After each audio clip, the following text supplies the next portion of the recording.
Have you ever wondered how close you've come to danger without ever realizing it? Here at Shivering Vault, we drag you straight into those moments, one nightmare at a time. But before we begin, hit that like button. Tell me in the comments where you're watching from and subscribe so you don't miss the stories that steal your sleep. Now, let's step inside this one. Back then, I was living just outside Houston, Texas, 24 years old. Still figuring life out. One day, my neighbors, an older couple, asked if I could house sit for a week. They were heading out of town, taking their dog with them. My job: keep the place locked, grab their mail, make sure everything looked normal, easy. Their house sat right across from mine. 2 stories, quiet neighborhood, backyard fenced in. No crime, no reason to worry. The first day was uneventful. I worked, checked the house locked up, then stretched out on their couch. It felt more like a break than a chore. The second day ended that comfort. A storm had been forecast, and by late afternoon the sky looked heavy and bruised. I decided to grab groceries before it broke. By the time I reached the checkout, rain was hammering the store windows. I sprinted through the parking lot already drenched and drove back with thunder cracking so loud it shook the car. When I pulled into their driveway, the storm was chaos. I rushed inside with my bags, slammed the door, and stood there, catching my breath while the rain pounded the roof. Groceries put away, sandwich in hand, I sat in the kitchen trying to relax. That's when I heard it, a faint creak from upstairs. I froze listening, but I told myself it was nothing. Just the house shifting pressure from the storm. I forced it out of my head. By evening, I made dinner and settled in the living room. The storm raged, wind clawing at the glass, thunder rolling endlessly. Weirdly, the noise comforted me. The TV droned on. I dozed off on the couch. Hours later, I woke with a start. Infomercials flickered on the screen. The storm still rumbled outside, but something else had pulled me out of sleep. A wrongness, and then I heard it. Footsteps, slow, heavy upstairs. My body went rigid. My brain fought for explanations, imagination, the storm, the house, but then came the creak of the staircase. Someone was coming down, heart in my throat. I slipped quietly off the couch and crept into the downstairs bathroom. I killed a light and crouched behind the door, clutching my phone like a lifeline. I didn't even dare dial, afraid the sound would give me away. Through the crack under the door, lightning flashed across the hall, and there he was, a man's shadow, broad shoulders, and in his hand the gleam of a knife catching the storm's light. I couldn't breathe. He moved room to room, muttering under his breath, footsteps echoing like drum beats. Finally, shaking so badly I could barely manage it, I pressed 911 and whispered what was happening. The dispatcher's voice was calm, steady. Stay quiet, stay hidden. Officers are on their way. Then the footsteps came back, right up to the bathroom door. He stopped, just stood there. I clamped my mouth over my breath, fighting the urge to sob. He lingered for what felt like forever, and then he walked away.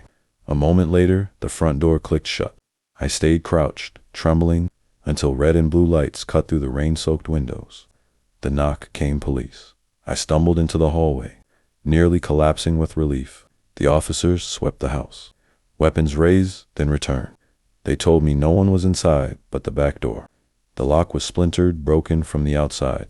Whoever he was, he'd already been there. He slipped in while I was buying groceries, and he waited upstairs, listening as I cooked, ate, and fell asleep below me. The storm might have woken me, or maybe it was something else, some primal instinct, but that night I learned the truth. Danger doesn't always come crashing through your door. Sometimes it waits silently above you in the dark with a knife. Have you ever thought about how close you've brushed against danger without ever realizing it? At Shivering Vault, we pull you straight into those moments, one nightmare at a time. But before you slip under, hit that like button. Drop a comment with where and when you're watching, and subscribe so you don't miss the stories that keep you up at night. Now, let's step into this one. I was living in Texas then, just outside Houston. I was 24, still figuring out life, when one of my neighbors, an older couple, asked me to house sit. They were heading out of town for a week, taking their dog with them. My only job was to keep the place locked, grab their mail, and make sure nothing looked off. Easy money, I thought. Their house was right across the street from mine. 2 floors, nice backyard, regular suburban neighborhood. No crime, no trouble. The first day went exactly how you'd expect. I worked my shift, came home, double-checked their locks, watched some TV, and stretched out on their couch. Having a whole house to myself felt like a vacation. The second day shattered that calm. The forecast warned of a storm, and by afternoon, the sky had that heavy, bruised look. I decided to run for groceries before it got worse. By the time I checked out, rain was slamming the parking lot. I sprinted to the car, already soaked through. Then drove home with thunder cracking so loud it rattled my windshield. When I pulled up to their driveway, the storm had gone wild. I bolted inside with my bags drenched. Heart racing, locked the door, and just stood there for a moment, listening to the rain hammer the roof. I unloaded groceries, fixed a sandwich, sat in the kitchen, trying to let the storm calm me. That's when I thought I heard it. Just a faint creak from upstairs. I froze, my ears straining. But then I shook it off, the house settling. Storm pressure, nothing to worry about. By evening, I made dinner and moved to the living room. The storm raged, wind clawing the windows, thunder rolling like a drum. Weirdly, I liked it. The noise of the TV mixed with the storm made me feel cocooned safe. At some point, I dozed off. When I snapped awake, the TV was glowing with late-night infomercials. The storm still rumbled outside. I couldn't explain why I woke up, but I felt it instantly, that gut, deep wrongness. And then I heard it, footsteps heavy, deliberate upstairs. I lay flat on the couch, heart pounding so hard I thought it would echo through the walls. My brain scrambled for explanations. Branches, thunder, imagination, but then the sound shifted. The stairs creaked, someone was coming down. I slid off the couch, moving as quietly as I could, and slipped into the downstairs bathroom. I left the light off and crouched behind the door, my breath shaking. My phone buzzed in my hand, but I was terrified. Even the sound of dialing would give me away. Through the crack under the door, lightning lit flashes of the hallway. That's when I saw him, a shadow, the outline of a man, and in his hand, catching the lightning glow, a knife. My throat went dry, my knees nearly buckled. He breathed slow, steady, muttering something I couldn't make out.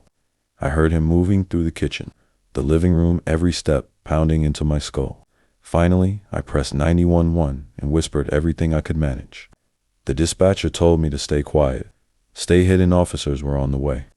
But then his footsteps returned right to the bathroom door. He stopped, just stood there. I clamped a hand over my mouth so hard my nails dug into my skin. My pulse roared in my ears. He lingered for what felt like eternity. Then he walked away. A moment later, the front door clicked shut. I stayed frozen, shaking so violently I thought I'd faint. The dispatcher whispered, "Help is almost there." And then red and blue lights bled through the rain-soaked windows. Thunder still rolled across the night sky. But when I heard the knock and the word police, I nearly collapsed with relief. The officers stormed in, cleared the house. Weapons raised, I stumbled into the entryway, drenched in sweat, clinging to the wall. When they came back, they told me no one was inside. But the back door, it had been forced open. Splintered at the lock, the officer explained it plainly. Whoever that man was, he got in earlier, probably while I was out getting groceries. And then he waited upstairs while I cooked, ate, watched TV, and fell asleep. The storm might have woken me, or maybe it was something deeper, some instinct. But that night, I realized danger doesn't always announce itself. Sometimes it waits just above you in the dark, holding a knife.